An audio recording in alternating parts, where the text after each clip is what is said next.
AITAH for not offering to pay for my husband and his kids, leading him to spend all his savings? I am not the original poster. That is you, Major Artist 340. She posted in our AITAH. Mood spoiler. Sort of odd. But oop, will be okay. Less than. Original post. December 21st, 2023. For a while now my husband, John, has been getting more and more angry over little things and generally moody and distant. I had finally had enough and approached him about separation. This conversation led to a big blowout and him revealing the state of his finances. My husband and I have always kept our finances separate. Also, although we call each other husband and wife and had a wedding, we are not actually legally married. This was primarily for inheritance purposes because we each have older children from previous relationships. Anyway, John revealed that he had basically no savings left, that all the money he had saved for retirement and for his kids' schooling was gone. Furthermore, he said it was all my fault since he used all his savings up to try and keep up with my lifestyle. There was never anything crazy in terms of bills or anything like that, and we always split it all equally. The house we live in I own outright as well, so there wasn't a mortgage payment. However, I have always liked to travel a lot on fairly extravagant vacations. I would invite John and his children to join on trips, but never made them feel like they had to come. That said, he was expected to pay for himself and for his kids. Except for recently, he accepted every invitation. I would also give my kids things he considered extravagant, but I considered normal. So he felt like he had to give similar things to his own kids.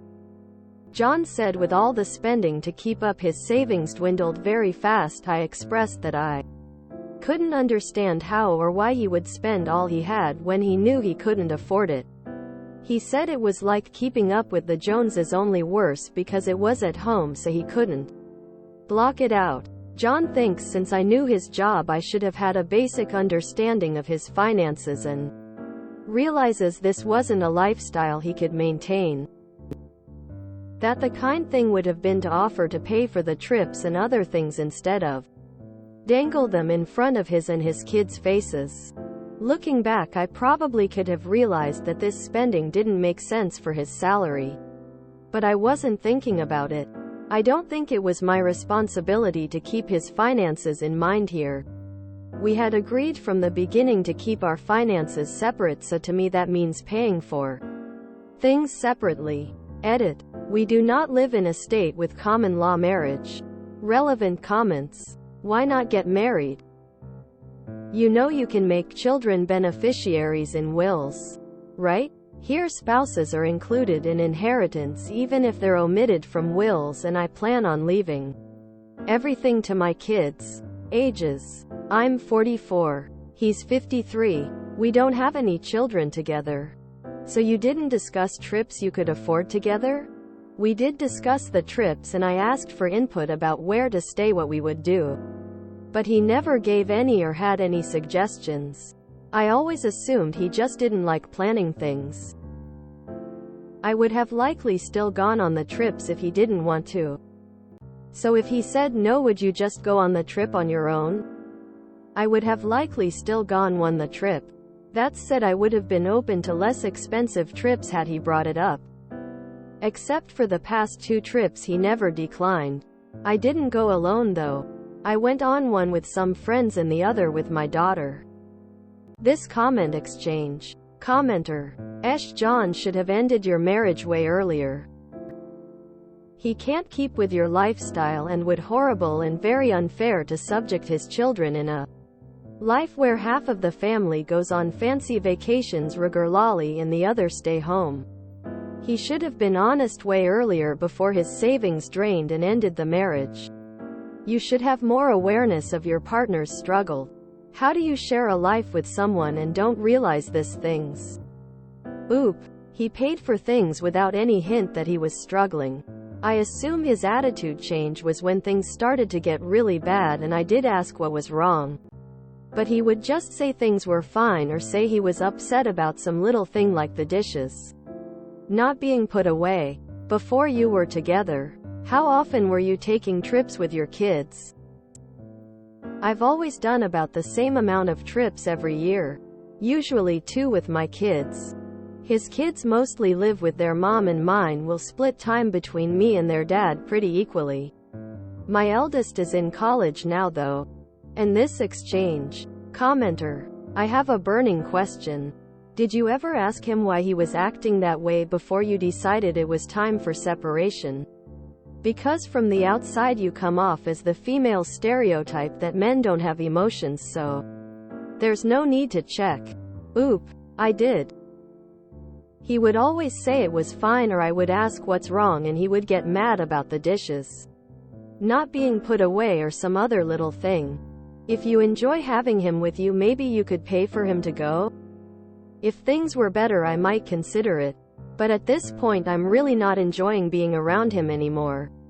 I'm going to use this break to take some time to reevaluate things.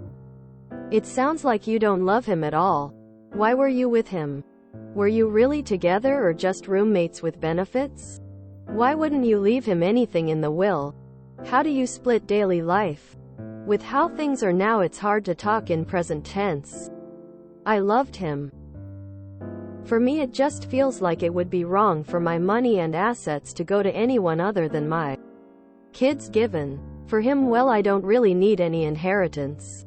So it just makes the most sense for it to have gone to his children. For restaurants, we've always just taken turns paying. There is no consensus bot on AITAH. The top comment was NTA. But there were quite a few ESH and info votes because the situation seemed weird. Update post. January 8, 2024. 18 days later. After reading all the comments on my first post, I realized I needed more time to think about things. I also thought with the situation how it would be best that we spend the holidays apart to avoid any controversy. He wasn't a fan of the idea, but I eventually got him to agree to go. Last week things settled down, so we met up to have a more detailed discussion about the state of his finances. A few more things were revealed. I found out that he had lost his job earlier this year and didn't tell me. He got a new job in October. But he went over 4 months without one while pretending he still had one. During that time he only got a small amount of money from unemployment. So he started putting everything on his credit cards. His new job doesn't pay as much as his old one, so he hasn't been able to pay more than the minimum towards his debts, which are now substantial. I feel like if he had just brought up all these issues earlier, this could have been avoided, or we could have worked something out. Now I really just feel like I can't trust him. I can't trust him with money, and I can't trust him not to hide things from me. I just can't see going back and trying to make things work him at this point. Since he doesn't have a place to take all their things, I've agreed to store their stuff in my garage until he gets more settled. Which means I won't be able to make as clean of a break as I would like right now. But for the most part it's over. Sometimes I watch a sitcom and think of how dumb the conflict is, because a 5-minute conversation can clear the air and make everything right. Then I read posts like this and realized some people would rather be miserable than communicate. Husband. You should have known how much money I have based off of my job. Also husband. Doesn't tell Oop he lost his job.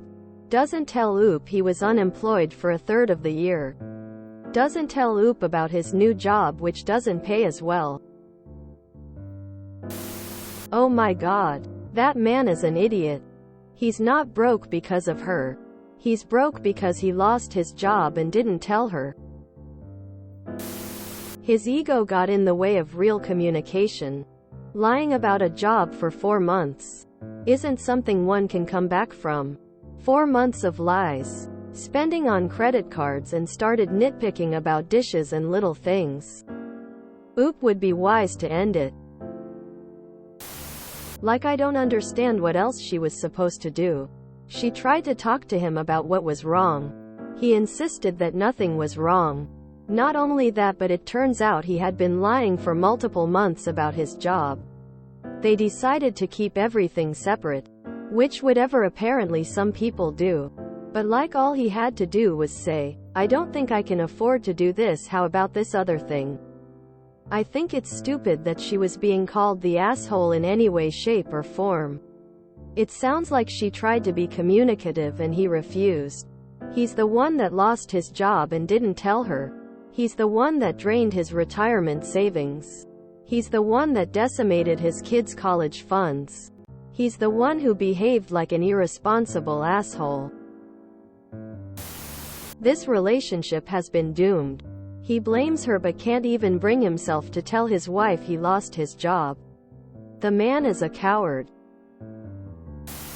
I know Oop sounds indifferent to his financial situation, but how was she supposed to know? He repeatedly didn't tell her anything. Why didn't he tell her he lost his job? Couldn't afford holidays he wouldn't have input in? Insecure about his masculinity maybe. If he just talked to her about anything instead of bitching about irrelevant things like the dishes, they could have worked it out. Communication is something this man doesn't know about. I wonder why his first marriage ended. The house was hers and fully paid off. He wasn't contributing to a mortgage or being asked to pay rent. She's effectively been subsidizing his living costs from the beginning. It's not a huge stretch for her to assume that he had a reasonable level of disposable income, even with the disparity in salaries. Also, it's not her responsibility to manage his finances. He's a fully grown man with a voice of his own which he's been using to lie about his situation. I don't see why she's receiving so much criticism. So wait, he lied by omission about losing his job, refused to communicate with her when she tried to speak to him multiple times, never brought up his finances, considered cheaper trips, just became rancid to her until she couldn't take it anymore. But she also sucks somehow? Huh.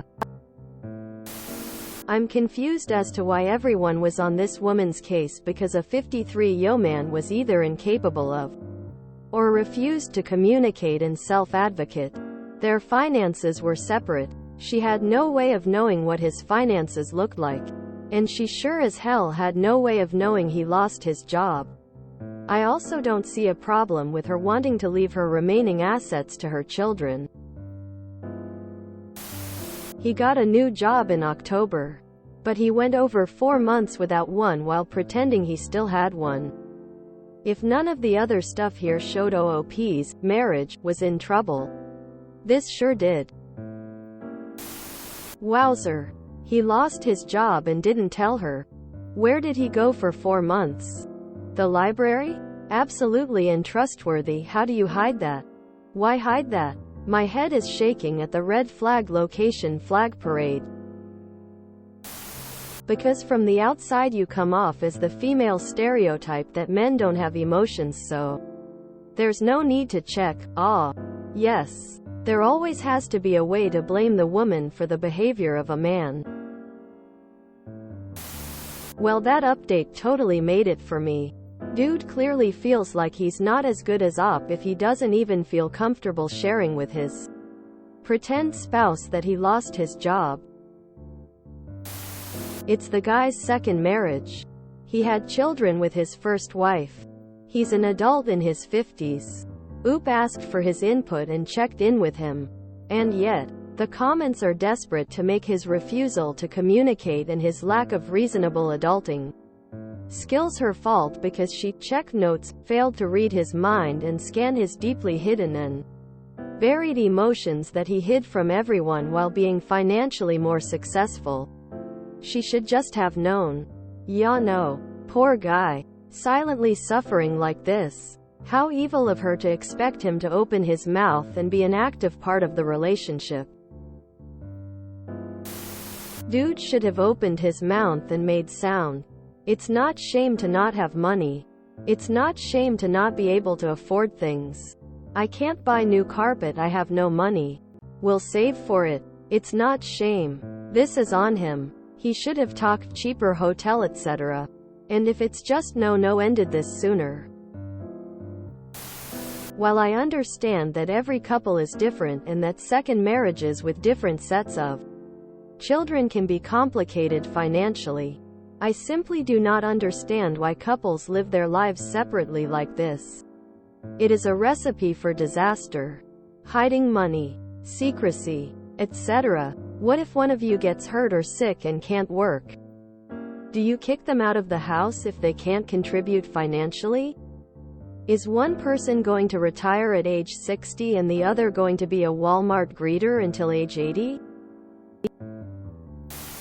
Imagine pretending to still have a job to your spouse. That's weird. As someone who earns a little less than her partner, I understand the damaged pride of having to ask for financial help. I once had a breakdown when I was in between jobs and couldn't afford everything because I felt like a huge burden. The thing is, if you truly love your partner, you communicate, trust them that they want to help you. Wow, if I'd seen this original post. Honestly, that situation was entirely of his own making. His communication lacked, and it shouldn't be on her to tease out financial details if they've maintained separate responsibilities finances. This isn't just a finance issue, it's husband not treating wife as partner issue. If you enjoyed this video, please check out our playlists full of similar content. AITAH is like doom scrolling for your ears. Please like, share, and subscribe.